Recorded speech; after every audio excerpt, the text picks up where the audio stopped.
Ilang beses na akong magmamahal at umibig.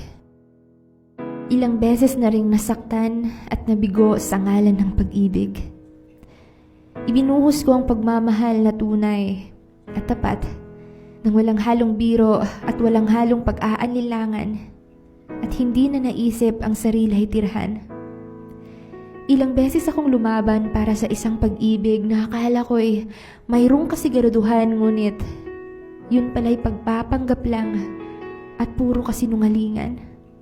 At ngayon takot na ang puso ko na muli pang sumugal at magmahal.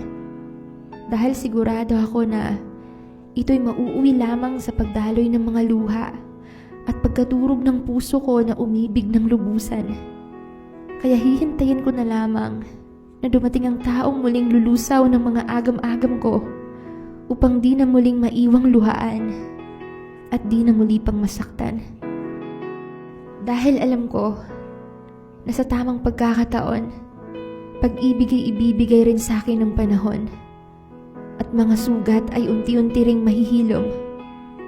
Kaya ayos lang na ako ngayon mag-isa, sapagkat puso'y inihahanda para sa nakatadhana na ibibigay ng kusa.